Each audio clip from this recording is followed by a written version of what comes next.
A'udzubillahi minasyaitonirrajim. Bismillahirrahmanirrahim. Assalamualaikum warahmatullahi wabarakatuh. Innal hamdalillah nahmaduhu wa nasta'inu nastahdihi wa nastaghfiruh wa na'udzubillahi min syururi anfusina wa min sayyiati a'malina may yahdihillahu fala mudilla lahu wa may yudlil falan tajida lahu waliyyan mursyida. Qala rabbi shrah li sadri wa yassir li amri wahlul 'uqdatam min lisani yafqahu qawli. Fa amma ba'd.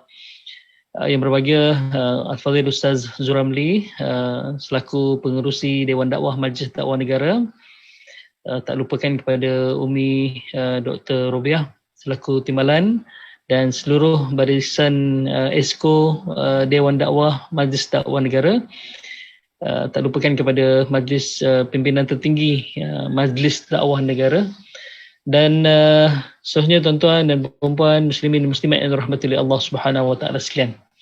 Pertama-tama dan selama-lamanya marilah sama-sama kita merafatkan setinggi kesyukuran pada Allah Subhanahu wa taala kerana kita masih diberikan kesempatan oleh Allah Subhanahu wa taala duduk dalam majlis ilmu ini. Mudah-mudahan kita sebagai ibadah insya-Allah yang dengan ibadah tersebut kita akan diberikan pahala yang berlipat kali ganda oleh Allah, yang akan memberatkan neraca timbangan kita dan seterusnya. Kita layak untuk boleh syafaat baginda sallallahu alaihi wasallam dan juga syurga Allah Subhanahu wa taala insya-Allah. Amin. Kita masih lagi dalam tempoh PKP sehingga 18 hari bulan. Saya faham, saya pun sendiri terasa, saya juga sendiri terkesan dan mudah-mudahan ini ujian kepada kita.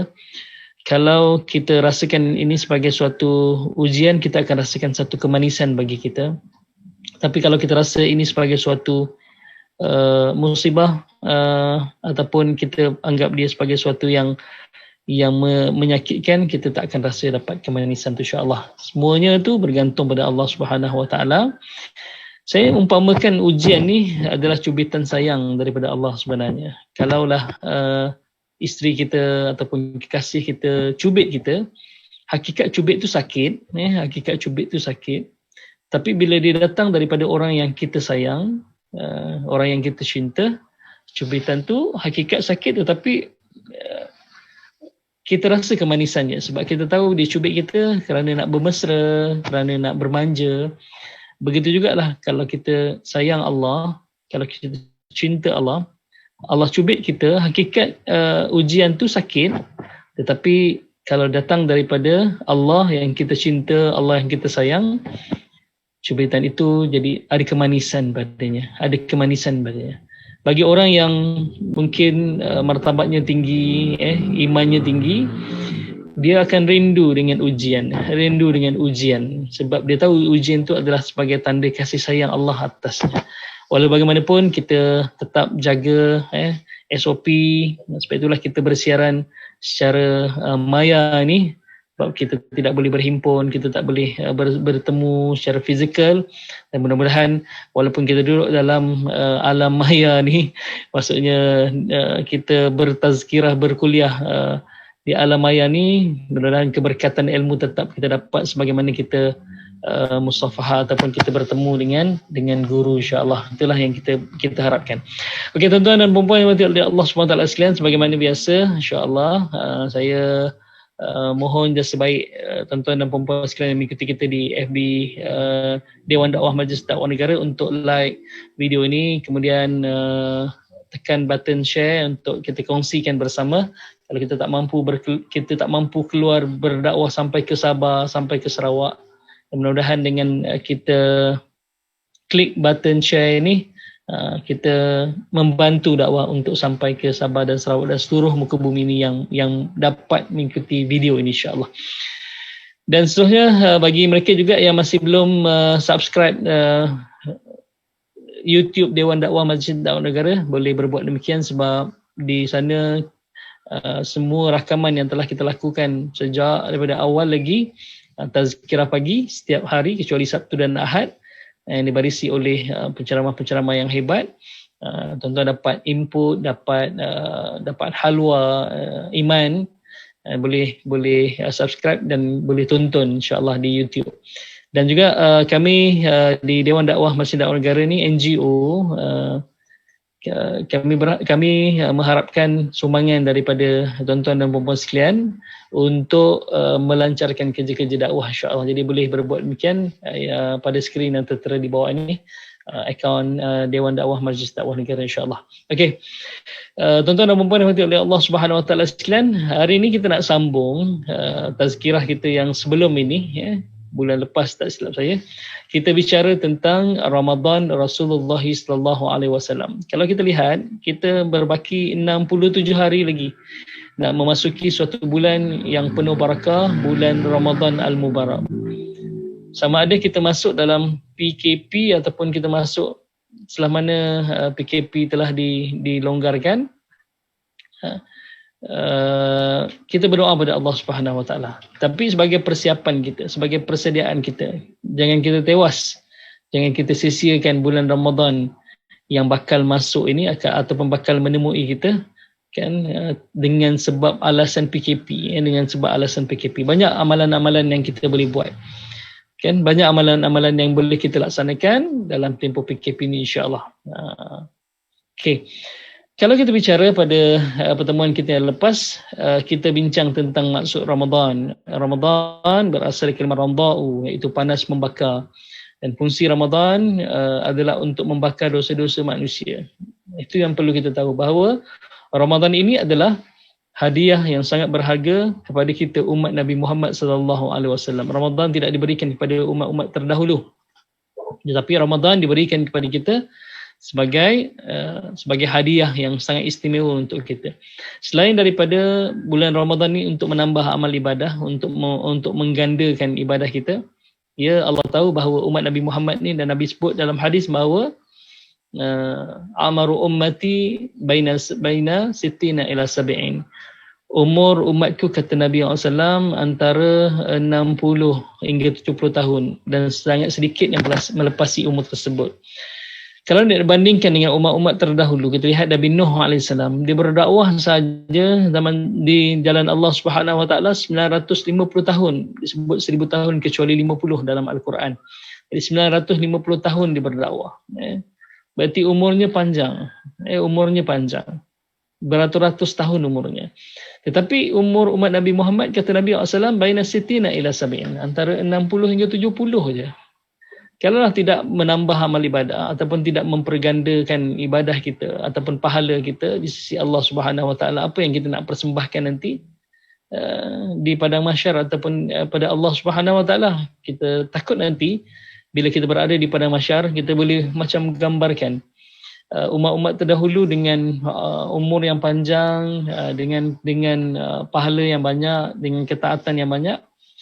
Kalau tak digandakan pahala umat Nabi Muhammad ni, mungkin dia di mahsyar nanti bila nak ditimbang segala amal ibadahnya, kita akan dengar lori kontena reverse, rupanya bawa pahala yang berkontena-kontena untuk ditimbang di mizan Allah Subhanahu Wa Taala. Okay. Tiba-tiba umat Nabi Muhammad dah umur pendek, amalan tak banyak pula. Bila ditanya mana amalan kau, kejap tadi ada, lupa tak mana. Sebab kecil sangat ataupun sedikit sangat, ataupun hanya bawa beg plastik kecil je untuk ditimbang. Sebab itulah Allah berikan kita Ramadan untuk kita menggandakan amal ibadah kita, dan insya-Allah dengan pahala kita melakukan ibadah ni dalam bulan Ramadan akan memberatkan neraca timbangan kita, insya-Allah. Itu yang perlu kita tahu. Sebab itu bila sebut tentang Ramadan adalah hadiah daripada Allah Subhanahu Wa Taala, kita sepatutnya tidak boleh mensia-siakan, sebab pertama, dia adalah hadiah yang datangnya daripada Allah. Kalau kita cinta Allah, kita kasih Allah, hadiah yang kecil nilainya pun kita rasa Masya Allah besar bagi diri kita. Sebagai contoh, waktu zaman kita bercinta dulu, flashback balik. Zaman kita bercinta dulu, mungkinlah kita panggil makwa kita kan, beri kita hadiah pensel je, hadiah pen je, RM1.20 je, RM1.50 je pen. Tapi bila diberikan pada kita, ya Allah, pen tu rasa sangat berharga walaupun RM1.50, dan kita gunakan pen tu, jawab periksa, kita rasa dah lulus dah. Kita dah lulus dah walaupun belum lagi ditanda, belum lagi keputusan keluar. Guna pen tu pun dah rasa masya-Allah dah lulus dah kan, sebab kita hargai walaupun harganya murah. Tetapi Ramadan yang datangnya daripada Allah, kekasih kita, yang kita cintai, Allah Subhanahu Wa Taala bukan suatu nilaian yang kecil. Kalau nilai yang kecil pun kita rasa Masya Allah besarnya bagi diri kita. Ini suatu hadiah yang sangat bernilai. Suatu hadiah yang sangat bernilai. Kita lebih menghargai. Sebab itu bila datangnya Ramadan, kita kena hargai bahawa dia datangnya daripada Allah yang kita sayang, Allah yang kita cinta. Yang kedua adalah hadiah yang diberikan oleh Allah Subhanahu Wa Taala kepada kita ini bukan murah. Bukan murah. Satu. Yang kedua, tidak ternilai harganya. Tidak ternilai harganya. Itu yang kita kena kejar insyaAllah. Jadi bagaimana kita nak mengejar Ramadan? Bagaimana kita nak memenuhi Ramadan? Terutama dalam tempoh PKP ni. Saya sebenarnya di luar ada seminar Ramadan Rasulullah SAW. Tapi bila ini sewaktu kita boleh bertemu, kita boleh mengadakan seminar secara fizikal. Tapi bila kita dalam tempoh PKP, daripada Ramadan lepas, saya cuba ubah sikit modul ni, sesuaikan dengan kita yang berada dalam tempoh PKP yang tidak boleh berhimpun secara fizikal insyaAllah. Okay. Kalau kita bicara tentang hadis Nabi SAW daripada Abu Hurairah radhiyallahu an, man shoma ramadhana imanan wa ihtisaba ghufira lahu ma taqaddama min zambi. Pada siapa yang berpuasa dengan penuh keimanan dan bersungguh-sungguh, Allah ampunkan dosanya telah lalu. Dalam hadis yang lain daripada Abu Hurairah radhiyallahu an sebut man qama ramadhana imanan wa ihtisaba. Siapa yang membangunkan Ramadan ataupun qama, walaupun dalam syarah hadis disebut bahawa siapa yang berqiyamul lail ataupun solat malam, dan siapa yang membangunkan Ramadan dengan penuh keimanan wa ihtisaba dan sungguh-sungguh, ghufira lahu ma taqaddama min zambi. Allah hapuskan dosanya telah lalu. Dalam pertemuan kita lepas, kita dah bicara tentang rupa-rupanya seluruh amal ibadah yang kita lakukan ini yang berpandukan kepada baginda sallallahu alaihi wasallam adalah semata-mata untuk memenuhi syarat yang nak dilahirkan melalui Ramadan ataupun berpuasa. Kalau kita rujuk dalam ayat Allah Subhanahu Wa Taala surah Al-Baqarah ayat 183, Allah Subhanahu Wa Taala berfirman, A'udzubillahi minasyaitonirrajim, ya ayyuhalladzina amanu, wahai orang-orang beriman, kutiba alaikumusshiyam, difardukan berpuasa kepada kamu, kama kutiba alal ladzina min qablikum, sebagaimana difardukan kepada orang-orang sebelum kamu, la'allakum tattaqun. Mudah-mudahan kamu jadi orang yang bertakwa. Mudah-mudahan kamu jadi orang yang bertakwa. Siapa orang-orang bertakwa ni? Itu kita rujuk dalam surah Al-Baqarah ayat 2, 3 dan 4. Allah perincikan tentang siapa orang-orang bertakwa. Apa ciri-cirinya? Apa prasyaratnya? Apa kriterianya nak jadi orang yang bertakwa ni? Yang pertama sekali kata Allah Subhanahu Wa Taala selepas Alif Lam Mim, dzalikal kitabu la raiba fihi hudal lil muttaqin. Ini suatu kitab yang tidak ada keraguan yang padanya, yang menjadi petunjuk kepada orang-orang yang bertakwa, orang-orang yang bertakwa. Dan siapa orang bertakwa itu? Alladzina yu'minuna bil ghaib. Orang-orang yang bertakwa itu adalah orang-orang yang beriman dengan perkara ghaib. Perkara ghaib. Apa perkara ghaib? Kita dah bincang lepas, adalah syurga yang kita tak nampak dengan mata kasar kita, hanya kita percaya dan yakin melalui perkabaran daripada Nabi SAW, daripada hadis-hadisnya, dan juga perkabaran yang telah Allah nukilkan dalam Al-Quran, dalam Al-Quran. Jadi kita ni kalau benar-benar beriman dan yakin percaya tentang adanya nama syurga, kita akan bersungguh-sungguh untuk dapatkan syurga tersebut. Yang kedua, pahala. Pahala ni bahasa Sanskrit, tuan-tuan. Pahala ini dia bermaksud buah ataupun hasil. Kalau kita buat kebaikan, kita akan dapat buahnya, kita akan dapat hasilnya, pahala. Juga kita kena beriman dengan namanya dosa. Dosa ini, kalau kita rujuk dalam bahasa Sanskrit, dosa ini juga bahasa Sanskrit bermaksud kebinasaan. Jadi orang yang melakukan dosa, maksudnya orang yang melakukan kebinasaan. Dan juga boleh diterjemahkan dosa ini dalam bahasa Sanskrit adalah suatu yang dibenci. Suatu yang dibenci. Patutnya kita kena benci dosa itu kan. Kena benci dosa itu. Dosa juga adalah perkara gaib. Jadi kita kena yakin dan percaya tentang perkara gaib. Soalan dalam kubur, kita tak tahu. Belum lagi mengalaminya. Jadi kita kena yakin dan percaya. Apa lagi? Titian sirat, al-mizan, timbangan, pada mahsyar. Semua itu adalah perkara gaib yang hanya kita ketahui melalui perkabaran daripada Nabi SAW dan Al-Quran, kita kena yakin dan percaya. Jadi orang-orang yang bertakwa adalah orang yang yakin dan percaya tentang semua perkara gaib. Sebab itu Allah datangkan ibadah puasa ini. Sebab itu kalau kita berpuasa, tak ada orang pun tahu kita berpuasa ataupun tidak. Jadi kita menahan diri pada makan dan minum dan perkara-perkara yang batalkan puasa daripada terbit fajar sehingga terbenam matahari nanti. Hanya kita yang tahu yang kita berpuasa. Jadi kalau kita saja yang tahu kita berpuasa, orang tak tahu. Andai kata kita duduk berseorangan, kita duduk di rumah seorang-seorang, kita boleh makan dan minum sebab tak ada orang tahu pun. Tak ada orang tahu pun. Tetapi kita dah telah yakin bahawa Allah Maha melihat, Allah Maha mengetahui. Sebab itulah kita terus berpuasa walaupun tak ada orang lihat kita kalau kita makan pada siang hari bulan Ramadan. Inilah nak dilahirkan bulan Ramadan. Sama juga bila kita mengumpat. Kita kadang-kadang mengumpat berbisik kan. Kenapa berbisik? Seolah-olahnya Allah tu tidak mendengar apa yang kita umpatkan. Sedangkan Allah As-Sami', Allah Maha mendengar. Pendengar Allah melampaui. Hatta yang tak dilafazkan hanya dalam hati Allah telah mengetahui.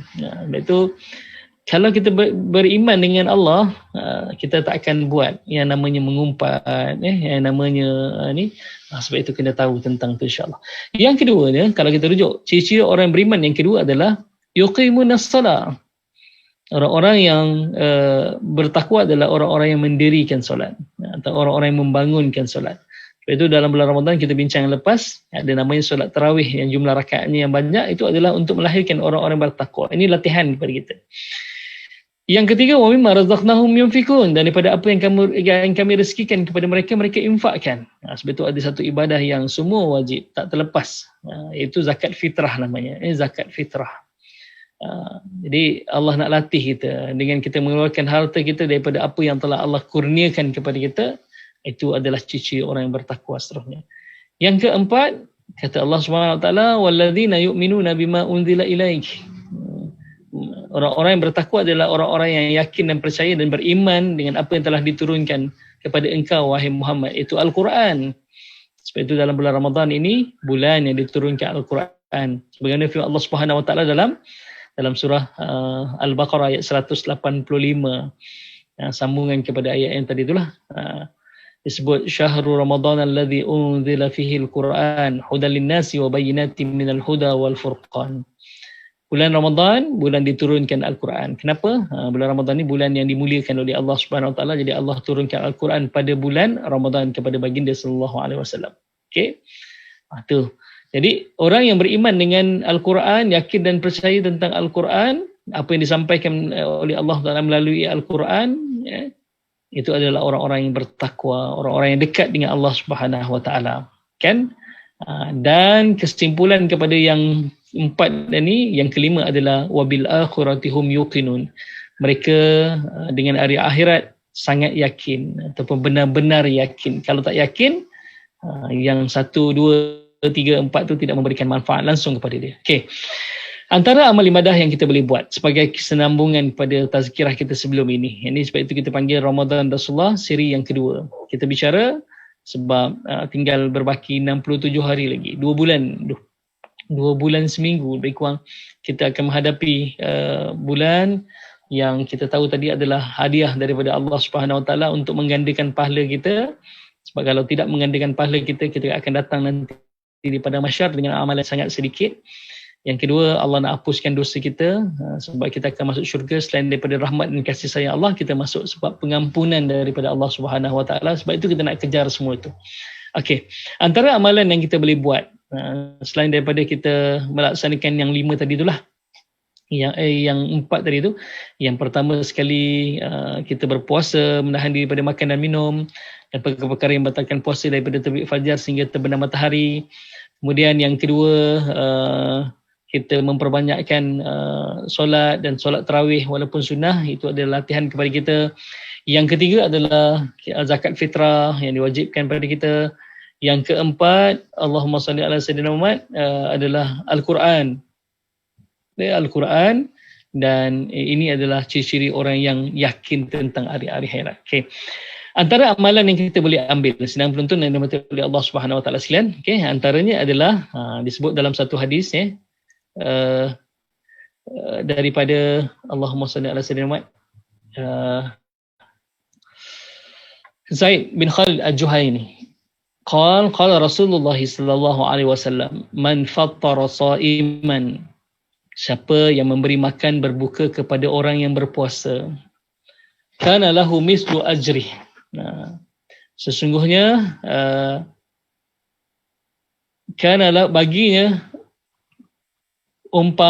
pahala umpama orang yang berpuasa, ghaira annahu la yanqusa min ajri shaim syai'a, tanpa dikurangkan pahala puasa tersebut, kan?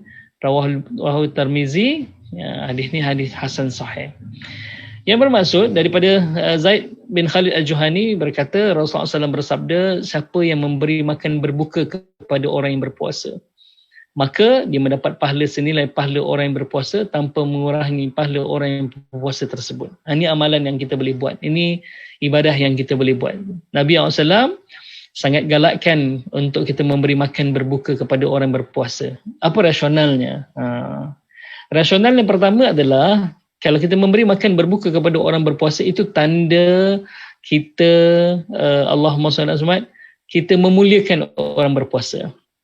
Kan? Memuliakan orang berpuasa. Sebab orang yang berpuasa ini memang patut dimuliakan. Orang yang berpuasa ini patut dimuliakan. Jadi kita memberi makan berbuka kepada orang yang berpuasa ini, kita memuliakan orang yang berpuasa sebenarnya. Sebab itu sangat disukai oleh Allah Subhanahu Wa Taala. Jadi ini antara yang kita boleh buat, kita memberi makan berbuka kepada orang yang berpuasa. Mungkin ada orang kata, Ustaz, sebelum ni mungkinlah masjid menganjurkan majlis buka puasa. Kita letak senarai nama di masjid, kita tulis nama kita dan kita infakkan untuk majlis buka puasa sepanjang bulan Ramadan. Tapi masjid pun kita dah tak boleh nak hadir dan solat berjamaah. Bagaimana kita nak menyumbang? Bagaimana kita nak memberi makan berbuka kepada orang berpuasa? Banyak cara.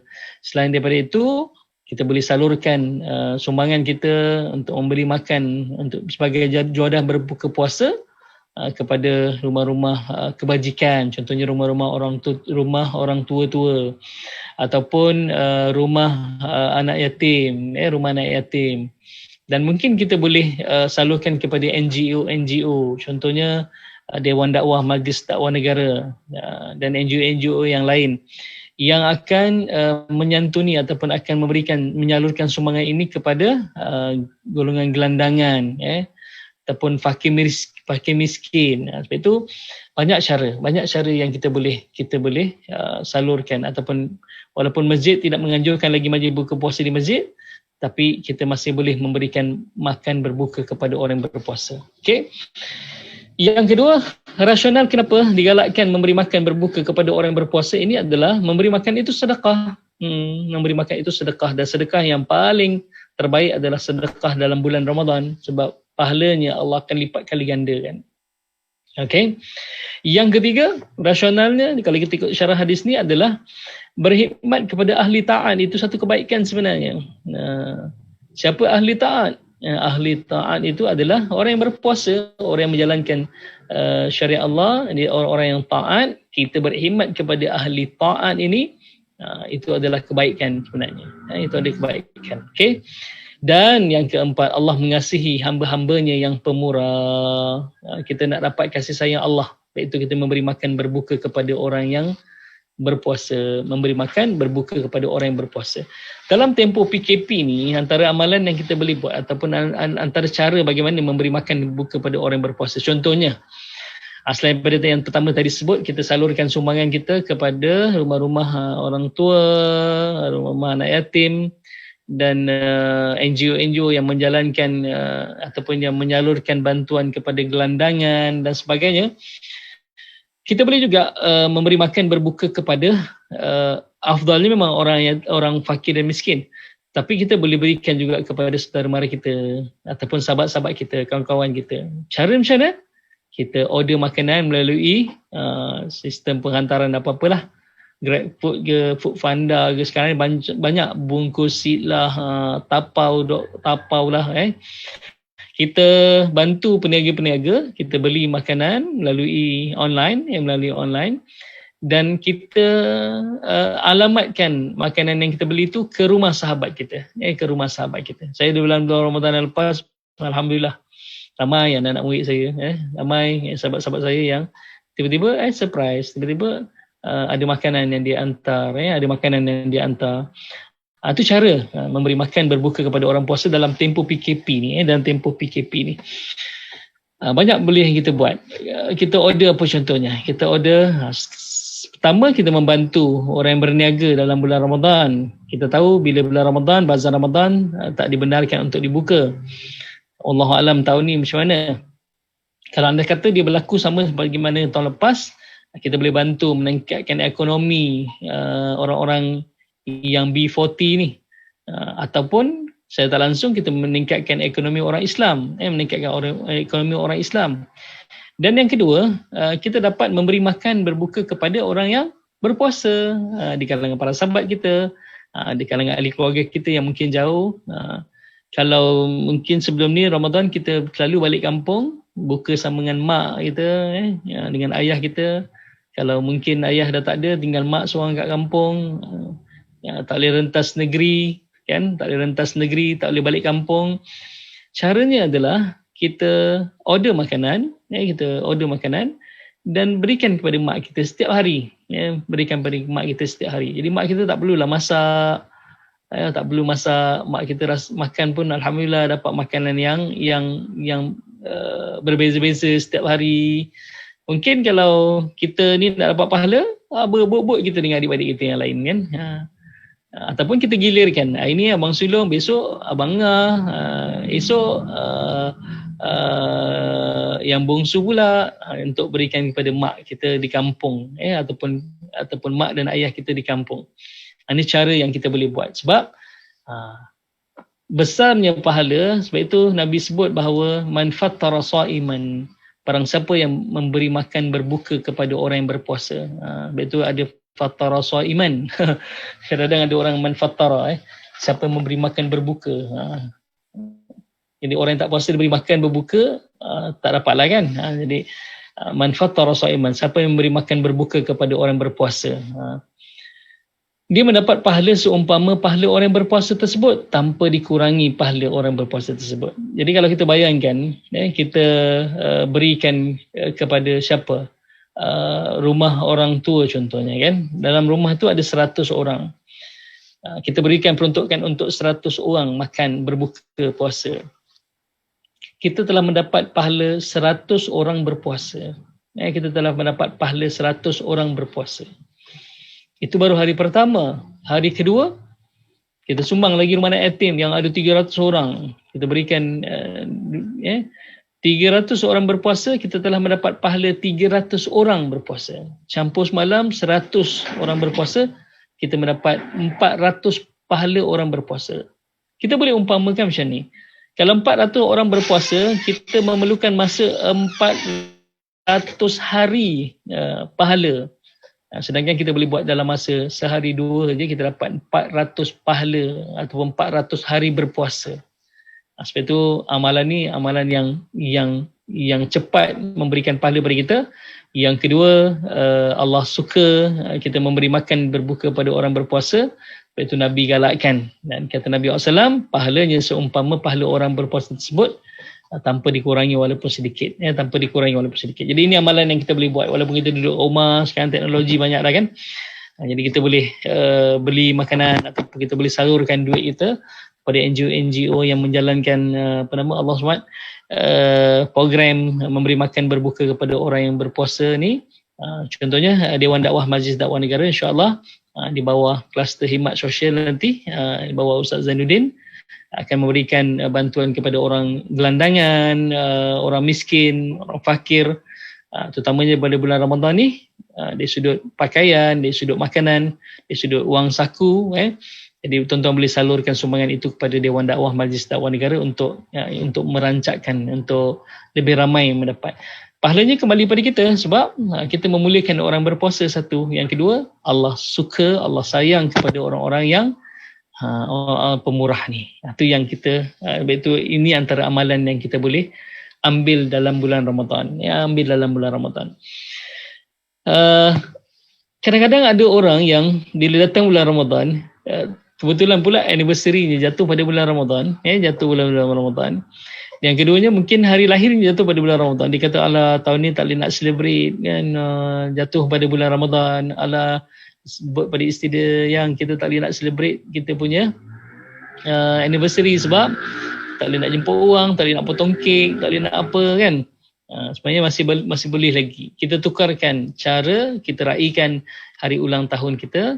Yang pertama, yang kedua kita tukar cara kita meraihkan hari anniversary kita, ulang tahun perkahwinan kita dengan kita memberikan makanan kepada pada rumah-rumah kebajikan. Tinggalkan nota, doakan saya jodohnya panjang sampai ke syurga. Doakan saya panjang umur, sihat, murah rezeki kan. Tinggalkan nota. Jadi sebelum berbuka mungkin penyelia rumah kebajikan tersebut dia akan bacakan ni sumbangan, minta doakan kepada penyumbang ni, kalau nak dirasakan tak sebut nama lah, penyumbang ini panjang umur, sihat tubuh badan, murah rezeki, kemudian diberikan kebaikan oleh Allah Subhanahu Wa Taala. Dan dengan sebab doa itu, Nabi pernah bersabda ada 3 doa yang tidak akan tolak oleh Allah Subhanahu Wa Taala. Yang pertama adalah pemimpin yang adil. Pemimpin adil ni kalau dia berdoa, Allah tak akan tolak. Allah tak akan tolak. Yang kedua adalah orang yang berpuasa sehingga berbuka. Orang yang berpuasa sehingga dia berbuka. Sehingga berbuka ada 2. Yang pertama, sehingga dia makan berbuka pada hari tersebut. Yang kedua adalah berbuka iaitu keluar daripada Ramadan. Maksudnya bila dah masuk 1 Syawal, dia bukan lagi orang yang berpuasa tersebut kan. Jadi walaupun bagaimanapun, yang pertama kita ambil yang pertama, orang yang berpuasa ni Allah tak akan tolak doanya. Jadi sebelum buka puasa semua doakan kepada kita, mudah-mudahan kita panjang umur, masya-Allah. Kalau ada 40 orang, 100 orang doakan kita. Dan doa tersebut tak akan ditolak oleh Allah Subhanahu Wa Taala. Mungkin dengan sebab kita beri makan kepada orang sempena hari lahir kita, sempena hari anniversary kita, Allah panjangkan jodoh kita, Allah panjangkan umur kita, Allah berikan kebaikan pada kita, Allah berkati rezeki kita. Sebab itu Allahumma salli ala sayyidina kita kena kejar peluang ini dalam bulan Ramadan. Sebab itu bulan Ramadan ni adalah bulan yang sangat istimewa, yang sepatutnya kita tak boleh abaikan. Sepatutnya kita tak boleh nak lepaskan begitu saja. Walaupun kita dalam tempoh PKP, mungkin pahalanya berlipat kali ganda. Pahalanya berlipat kali ganda. Saya teringat sahabat saya seorang daripada Jordan. Dia kata, untung orang Malaysia ni, dia kata. Untung orang Malaysia ni. Pahala puasanya mesti lebih berbanding orang-orang Arab. Sebab dia kata kalau di Jordan, dia kata, bila bulan Ramadan, semua kedai makan tutup.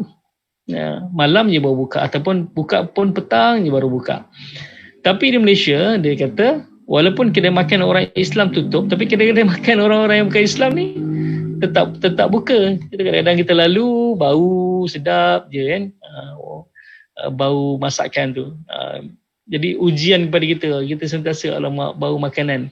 Dia kata kalau aku di Jordan, dia kata semua tutup. Buka pun petang, pukul 3 petang, dekat buka tu, barulah dapat cium bau masakan kat kedai. Tapi di Malaysia ni Masya Allah, dia kata, kalau lalu mana-mana pun, kedai ni buka, kedai bukan Islam buka, tapi bau makanan tu, bau yang harum tu menyebabkan kau lapar. Sebab itu kau ni pahala lebih daripada orang Arab. Betul? Sebab itu mungkin dengan sebab PKP, kita berpuasa dalam PKP ni, kita berada dalam ujian oleh Allah Subhanahu Wa Taala, Allah akan angkat darjat kita. Mungkin pahalanya lebih daripada Ramadan-Ramadan yang kita rasa yang lepas kita dapat hadir solat berjamaah di masjid kan, solat tarawih kan.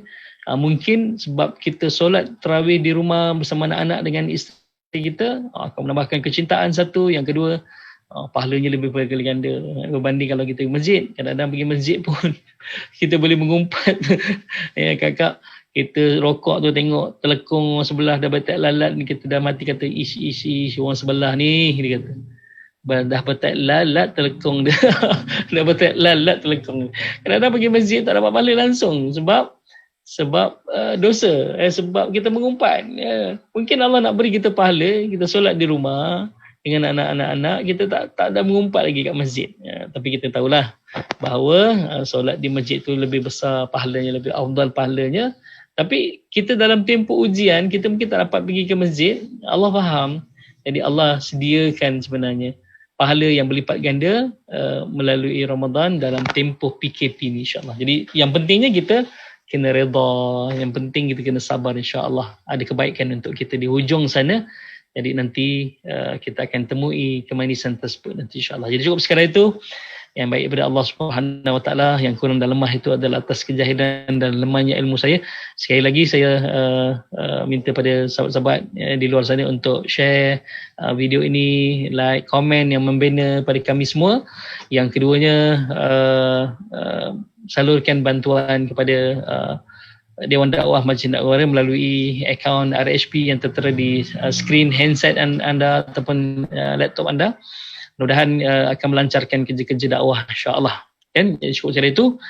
Aqulu qawli hadza wa astaghfirullah wa lakum. Assalamualaikum warahmatullahi wabarakatuh.